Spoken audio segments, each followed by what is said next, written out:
Hello there, my very good friends. On today's wrestling news, we're going to talk about the real reason WWE used fake crowd noise on Raw. WWE's Pat McAfee looks set for a move to ESPN. Got the backstage reaction to Backlash in general. And could Nigel McGuinness be set for an in-ring return? I'm Adam Wilborn. And I'm Andy Murray. And this is the news. Alright, let's shout out our very good friend Mark Lee Willis Great for work. creating this masterwork you see in the background. Skippy has become If you curated. don't know what this is all about, check out yesterday's news video. That's why we have purple kangaroos with Dominic in the pouch. That's why our news comes in seasons. There you go. What is it now? Grape juice season? Yes. Purple? I don't know. Anyway, let's talk about Raw. Cursed show in terms of crowds, really, when you think about it, because Backlash and SmackDown were so hot in Puerto Rico. Like, the crowds were just incredible. Probably the year's best wrestling crowd. I don't know if anything's going to be able to top that. No. And then on Raw, we will at All In. But obviously, me and you specifically. Yeah. Only one of us is going to we But, I've got a slight issue of a small child on the way. Sorry, everyone. That might be a bit of a problem. But they get to Jacksonville on Monday for Raw, cricket chirps. So it was a tough situation. Even if they were going to like a louder city in the US, it was always kind of going to pale. So I can give them a bit of leeway with this. But there's some interesting reports here on the fake crowd noise that they used. Felt like we were back in the bloody Pando. It did. This was piped into the arena. It was most noticeable during the Brock Lesnar Cody Rhodes segment, which was just like, it was like a library, but they piped in the booze and stuff for Brock, and it was like, I thought it was a really good segment, but Brock especially looking like crazy and beaten up and stuff, but it just didn't land with the crowd, and they piped in noise, yada The yada silence yada. might have worked in and of itself, just like, bloody hell, alright, mate. Yeah, like a harrowing moment. Yeah, no. Anyway, Worked Wrestling has reported the following. Production at last night's WWE Raw from Jacksonville, Florida was aware of the lackluster crowd responses compared to the weekend's events. We heard it described as a no-win scenario. Either they used the filler crowd noise or they broadcast the silent crowd on TV. I think that's a very fair assessment of the situation from their sources there. Elsewhere, Fightful Select have reported that people within WWE didn't really feel the crowd noise, the fake crowd noise was necessary, but they did heavily pipe in audio during that segment in particular. So, like, I kind of agree with all of this. Like, I don't like fake crowd noise. I think it sounds absolutely rubbish. But you know what else is kind of rubbish? Nothing. So, like, I don't think either of those options are good. I think they both kind of suck in their own unique ways. Probably on about a level pegging, to be perfectly honest. Raw had a crap crowd, and it was a pretty good show. Yeah. So that's like, especially from an in-ring standpoint. So that's maybe saying something about that market more than the product. I will say, however, the start to Raw was just bewildering. It was like, yeah, it was a good show on the whole, but Cody comes out and then goes away. And then Seth comes out, makes an entrance, and then there's like a 10-minute Backlash video, and Seth is still in the ring. And it was like, who laid that out? That doesn't exactly get the crowd into it from the get-go. Well, maybe they burnt themselves out singing Seth's song in the first few minutes and we just didn't see it. They were into that. Yeah. They were into that, for sure. Yeah, it did feel like when Anderson Silva walks into a room, you can hear a rat piss on cotton, didn't it, in parts from Shout out Monday to the Night bad Raw. guy. Should we be, Yeah, I'm not putting him over. It's just it's a good phrase. Yeah. I'm just gonna, I rescind that shout out. You are right in terms of just, correct impartiality from Worked Wrestling sources. I'd just like to say, thanks Tony Khan for killing the town. Because that's what's happened here, isn't it? Let's be honest. WWE should have ran Daly's place. Yeah. They're going to do that now, you said it. They can't, it's owned by the Jags. But, they'll build an exact replica. Shad Khan goes rogue on AEW. I want them. I don't like tribal stuff. I want them to just start working together, but not tell anyone, and just whine all those weirdos on the internet. Oh, brother, that'll wind both sets. What was that? I don't know. Did the eel try and go for the lucky strike? I think it was my arm on the. Oh god, that wobbles more than I was anticipating. Bugger, Anyway, Pat McAfee. Really far back today. Yeah. What's going on? Pat McAfee, Andy Murray. Yes, my favourite commentator. He is on the verge of ending his, I still can't believe the numbers associated with this, $120 million deal with FanDuel to sign with ESPN, according to the New York Post. Weird to get, some sources we get on this, it's very different, isn't it? Sometimes it's just a random wrestling Twitter account. Now we've got the papers papers are getting the information. I don't know what's happening. Wad sheets. Yeah, exactly. There you go. It's yet to be finalised, and obviously Pat has declined to comment on the report, but he's apparently working toward a larger relationship with ESPN. He declared on his show recently he was, quote, up to something, and there'd be an announcement within 10 days. All the upfront is coming soon. You've probably seen some speculation about that online over the last 24 hours across the... no word on what the value is at ESPN deal could be. It could be a number somewhere in the 8-figure range. Yes. To be fair, I get paid 8 figures to work here at WhatCulture. Just the first few are zeros. They're in pence. Yeah. No word on what this means for McAfee's WWE status. Obviously, he was doing commentary, then he left to do college football commentary, and then he came back at WrestleMania, of course. Yes, yeah, absolutely. Sounds like he's set to land big. He does the college game day gimmick with ESPN already, so I guess it's like a natural expansion of that. I wonder if this will impact his WWE activities any? I have no idea, to be perfectly honest with you. Obviously, he's no longer a full-timer on SmackDown. He just kind of does the moonlighting, random appearances. He was at the Rumble, he was at WrestleMania, the big shows, obviously. Me, Pat McAfee, I hate him as a commentator. I think he's great fun as a wrestler. So if going forward he only does like the odd wrestling thing here and there, I love that. I can't deal with small the commentary. doses for you, isn't it? Yeah, it's just like not a style that I enjoy. I think it can get a bit overbearing on a weekly basis, but I'm a fan of his. I like when he does the pen thing. I always think that's kind of weirdly impressive. I like his relationship with Michael Cole. I think that's quite endearing. But I find him, like, his commentary, it's not to my taste. And Shinsuke Nakamura's not on SmackDown anymore, is he? So what's he gonna? Oh yeah. It's one of those. I'm just going to add to the big box of things I don't really understand about America. The amount of money that gets thrown around for TV shows or presenters or people like it. I'm not saying he doesn't deserve it. It's just the numbers over there are absolutely preposterous. And circling back, it's weird that they have so much money thrown at college football. Can you imagine that? Yeah. Warwick University is going to play Birmingham University, and it's going to be all over Sky Sports. It's such a big deal over there. It's like interesting to compare their sports to ours, because like in our football we have like 4 divisions in England that are professional. In America it's just the NFL. Yeah. And then you got like XFL and all that, whatever else nonsense is bubbling beneath the surface. But like it's all a tiered system. I guess the closest thing they have is the college system, which would then feed the NFL in drafts and stuff like that. So yeah, and like they get ridiculous numbers, don't they? Yeah. They like get crazy viewership. Tens of thousands of people as well at college football games, which would be like lower league teams getting that in England. Speaking of which, good luck to the Spartanites on Saturday in the National League Playoff Final. We're probably going to lose because Notts County are way better than us, but hey, I believe in you guys. Backlash. You want to know the backstage reaction to Backlash? I think they're going to be really pissed off and never going back to Puerto Rico again. Dead crowd, crap matches, especially that Bad Bunny rubbish. Actually, it's the opposite. Yeah, obviously, this is a report from Fightful Select, one of their portions updates. And it's unsurprising given the overwhelmingly positive response from fans and critics alike. But yeah, WWE higher-ups were really pleased with the reaction to Backlash, as well as the numbers associated with it. And now WWE might look towards hosting more localized, specialized events like this, if it makes sense to do so. No great surprise there. The crowd were incredible. The show was really great. I particularly enjoyed, obviously, Bad Bunny, but like Bianca Belair versus Io Sky was great as well. And there was a bunch of other stuff I enjoyed on the show too. SmackDown was just vibes on Friday. Like use that drone opening to every episode 100%. Ever. They did some cool things with the production, like the set and everything. I thought this was a home run couple of shows. I'm sure if you want, you could sit here and pick flaws, but I don't care to do that. It was just a good time. The vibes were on point. Sometimes you just need to feel some good energy, and these shows had that. Like all good wrestling journalists, I've completely forgotten my source on this. Journalist. I am a wrestling journalist, as we all are at WhatCulture. You can be hoisted by that petard. I'm joking, of course. I feel like sometimes I do have to explain that we're 2 idiots talking about wrestling on the internet. Come on.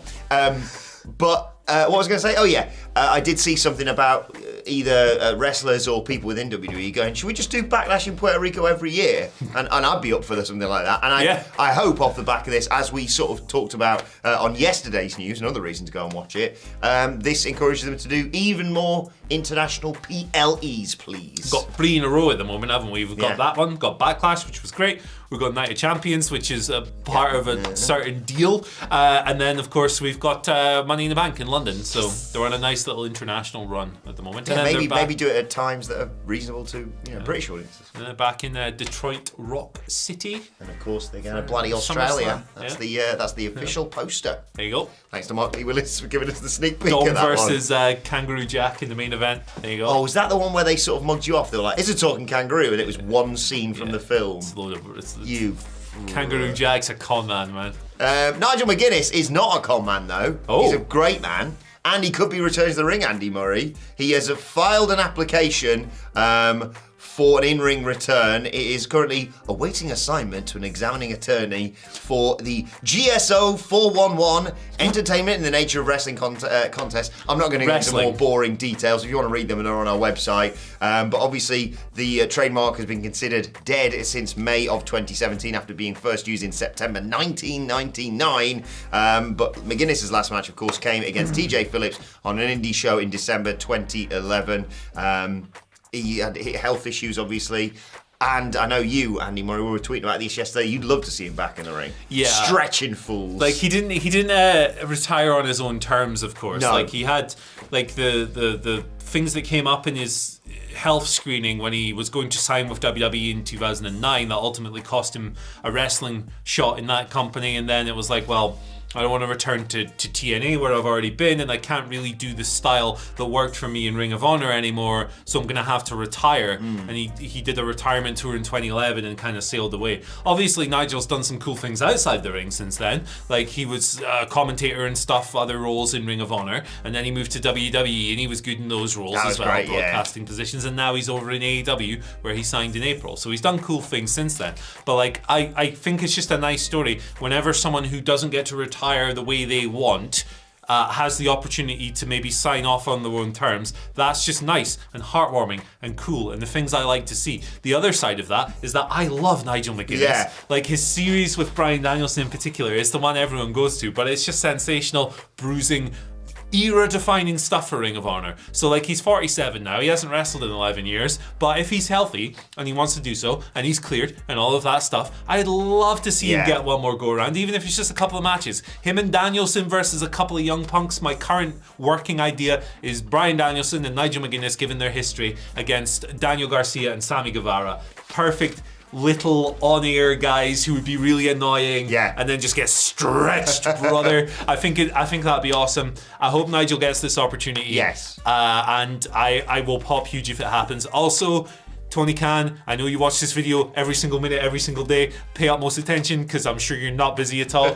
Gotta pay for the Oasis song, brother. You gotta pay for Effing in the Bushes. So, it's one of the few good Oasis songs. It's the only good one. No, I have no opinion on Oasis, but that song's good. Once again, my sources coming through with this one. Again, no word on if he's actually coming back. It's just a little bit of fun, this.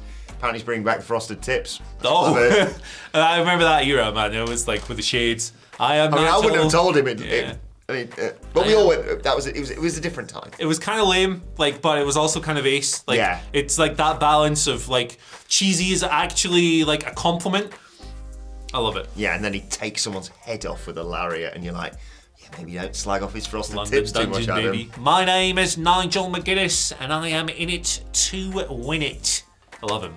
Right, let's move on to your Twitter questions. At WhatCulture WWE, of course, want to get in touch with us. Not just another sexy ball guy starts us off. Morning, you. There's a lot of us, to be fair. Morning, you absolute pieces. What about giving Edge the World Heavyweight Championship and then running a "if I ever lose this, I retire" angle? You have extra stakes to every match, and if you're going to do it anyway, you can put someone over big on the way out. Yeah, I wouldn't be against this. In principle, like, I think that's a pretty cool storyline.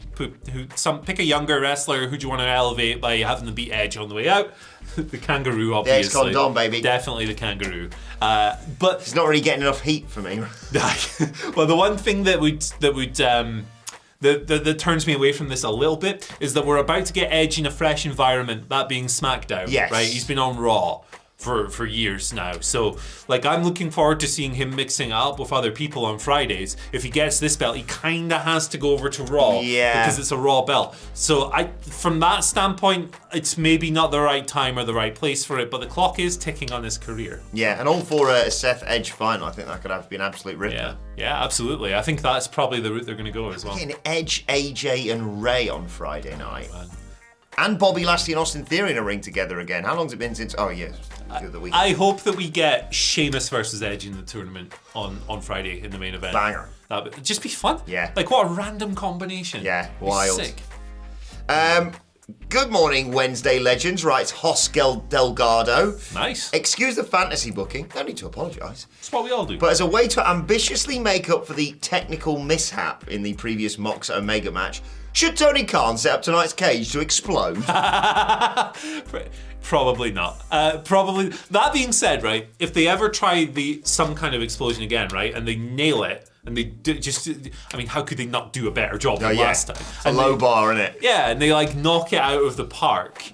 Then that's kind of like, okay, job done. Obviously, people will never forget the terrible image of that little spooter that we got. Or Eddie Kingston. Eddie, I know, Eddie recovered from it well. Like good bounce back. His explanation was as good as it can be. But the thing with stuff like this is that when a bad thing like that happens, no matter how much work you do to undo it in the aftermath, nobody ever forgets the bad thing. Yeah. So I don't know if they should do it tonight.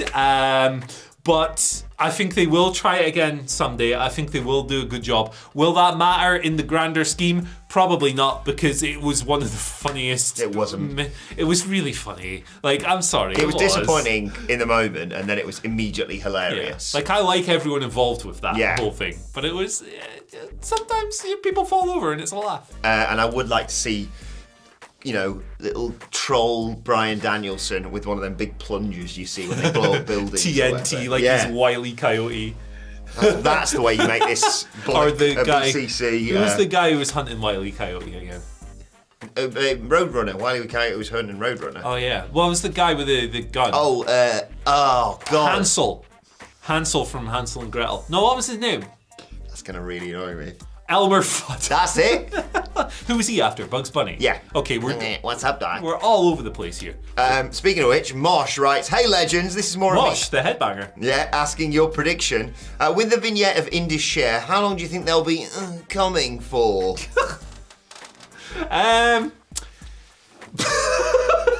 What do you do? What do I do with this?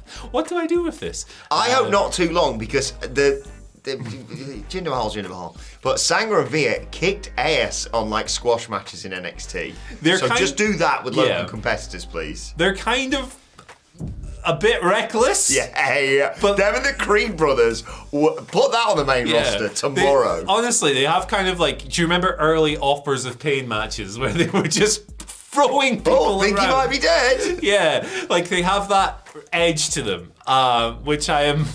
Should I endorse that? No, I shouldn't endorse that. But it does make it kind of fun to watch as long as we're sadists, aren't we? Obviously, yeah, we're psychopaths. So I hope not too long. But I just, they're going to get heat because Jinder's associated with them. People are going to be like, boo. Go away. Just have them squash local competitors for a few months. You don't need to rush to get new opponents for Kevin Owens and Sami Zayn. It's weird that they just pulled the trigger on an Imperium match, but... Okay. There we are. Let's move on to today's and finally. Just a reminder, wrestlers have lives outside of wrestling. Do they? And you don't need to be weird with them on Twitter. But when you are, thankfully people like Miro put people in their place. So obviously Lana was tweeting over the weekend, CJ Perry, and saying about how much she loves Puerto Rico. And someone responded, I guess the rumors are true that you and Miro are separated. To which Miro quote tweeted, didn't you know she's with Bobby Lashley still? Just let them live their own lives, whether they are or they're not. It doesn't matter to you, does it? I think all it takes is like a quick look at Miro's Instagram stories to see that they're very much not separated. Yeah, like... And couples can, do separate things. Yeah. Like, Lana doesn't have to be on his arm the whole time. She's her own... I keep calling her Lana. Sorry, CJ Perry. Siege. Yeah, she was backstage at Backlash and stuff. She was hanging out with Liv Morgan at the beach, I saw. Yeah, like... People are strange. Internet guys are sometimes strange. Yeah. And the best thing to do, if you haven't got that's just a funny response. Yes. If you haven't got something like that lined up, the best thing to do, hit mute. Oh. Get on with your day. just great, because then they're just shouting into a void, and it's Elon Musk's Twitter void now. It's even worse than it was before. It's a pit. It's a pit, brother. Right, let us know your Not thoughts. a good kind of pit, like Quaker Mass. Yeah, Is that a good pit? I don't know. Pit stop. Brad Pitt. Yes. There you go. Pittsburgh. Pittsburgh, Pennsylvania. Baker. Very good. Pitt Baker. She's finished? I don't know. She's not finished. She's not finished. What are we doing here? We're wrapping up. Get the hell out of here. Let us know your thoughts in the comments section below. Like, share, subscribe to WhatCulture Wrestling, wherever you get your podcast from, for daily wrestling podcasts. And let us know your thoughts on Twitter at WhatCulture WWE. Watch there, follow both of us. Follow Andy Murray at Scott Pittman. At Andy H. Murray. The H stands for Herbs. I was about to say Scotty Pippen. I realise that doesn't work. No. Shout Scotty Pippen. Yeah. You can follow me on Twitter at Adam Wilborn. Oops. Follow us all at WhatCulture WWE. But for now, my thanks to Andy Murray. Thank you for joining us. Thanks once again to Mark Lee Willis for our brilliant background. And we will see you soon.